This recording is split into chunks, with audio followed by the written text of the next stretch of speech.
급전만이라도 기업마다 난리 났다. 이 말은 무슨 말일까요? 여러분 이거 한번 보세요. 코스피 기준입니다. 시총 상위 50개 기업의 단기 차입금 현황입니다. 야, 저는 이것을 보면서요. 경기 좋다. 매출 좋아진다. 뭐 경제 앞으로 회복된다. 이렇게 이야기하고 있지만 현실은 그렇지 않다는 겁니다.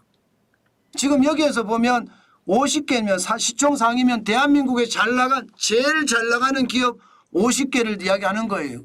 그 50개의 단기 차입금 보세요. 단기 차입금. 단기 차입금이 2023년 3분기에 69조 1천억 원입니다. 2024년 3분기에는 83조 1천억 원입니다. 20.2%가 늘었습니다. 충격적이지 않으세요, 여러분? 굉장히 빠른 속도로 늘죠. 장기 차입금은 90조 9천억 원에서 95조 4.5% 늘 동안 단기 차입금은 20.2% 늘었다는 이야기입니다. 전체 차입금이 11.3% 늘어날 때 단기 차입금은 20.2%가 늘었다. 이 정도면 우리 기업들이 지금 얼마나 어려운지 단적으로 보여준다고 생각하지 않습니까? 여러분 기업의 상황이 좋으면 장기 차입금이 많아집니다. 기업의 상황이 나쁘잖아요. 급하잖아요. 그러면 단기 차입금이 많아지거든요.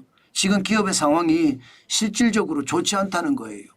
그만큼 기업마다 지금 상황이 굉장히 어려워지고 있다. 이렇게 이야기하고 있는 겁니다. 그러면 단기 차입금을 누가 많이 쓰느냐? 그것을 보면 지금 기업의 상황이 어떤지를 볼 수 있겠죠. 와, 의외로 말입니다. 삼성전자도 많이 씁니다. 순간적으로 깜짝 놀랐어요. 삼성전자 1년 사이에 2배 이상이 늘었습니다. 154% 됐어요. 2.5배. 단기 차입금을 쓰는 게 11조 351억 원을 썼습니다. 셀트리온도 214%. 삼성 SDI 굉장히 좋은 회사잖아요. 지금 175%입니다. 배수로 따지면 거의 말입니다. 거의 3배라는 뜻이죠. 3배. 3조 1631억 원. KTNG 331%. 고려아연은 이해가 됩니다. 165%. 그런데 하나오션도 이해는 돼요. 486%. 3조 1401억 원. 하나오션은 충분히 이해가 되죠. 예, 하나가 대우조선을 해양을 인수하는 과정에도 그렇고요. 또 수주받은 물량이 많기 때문에 그 수주받은 물량을 해결하기 위해서 그럴 수 있다고 저는 생각은 합니다. 한국입니다. 여기 항공우주. 예, 590%. 그런데 금양이 646%입니다. 6,174억 원. 뭔가 기업이 지금 뭔가 분위기가 좀 싸하죠. 왜냐하면 시총 50위 이상의 기업들 중에 1년 새 단기 차입금이 2배가 늘어난 기업들이 굉장히 많아졌다는 것. 이것은 어쩌면 말입니다. 우리 경제가 지금 굉장히 어려워지고 있다. 이렇게 이야기해도 틀리는 말이 아니라는 뜻입니다. 야, 여러분.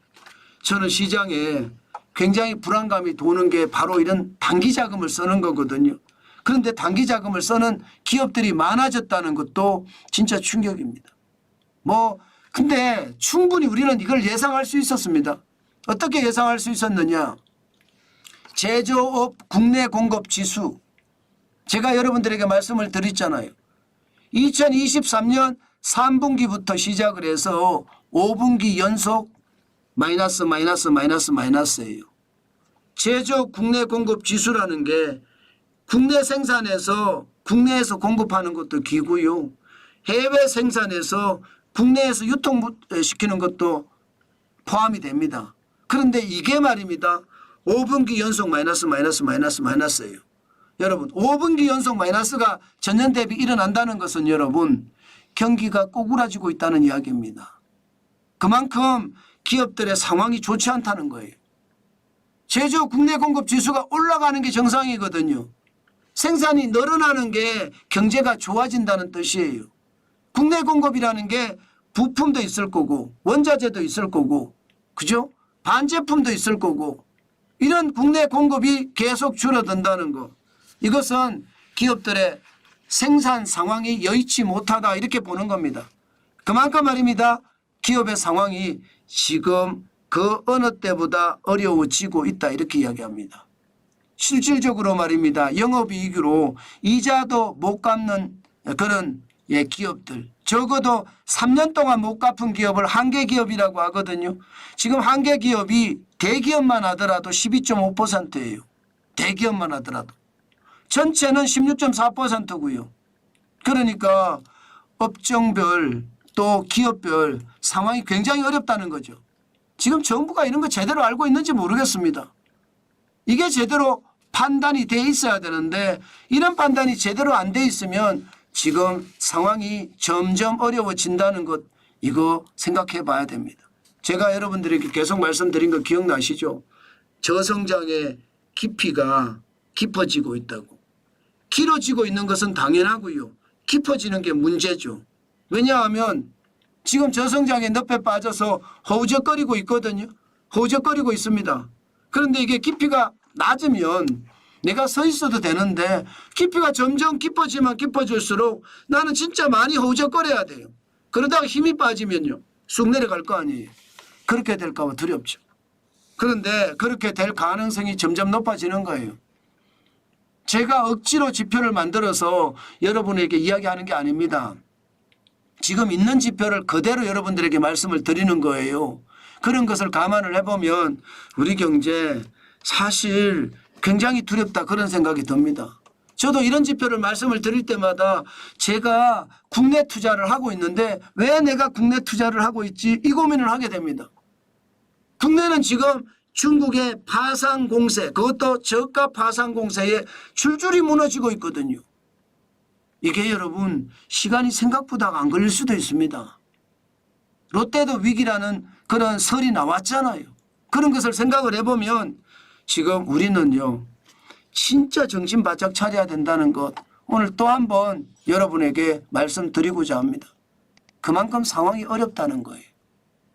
예, 우리나라는 제가 한숨을 쉴 만큼 우리나라의 상황이 점점 나빠지고 있다는 것 안타깝다. 저는 이 생각밖에 안 합니다.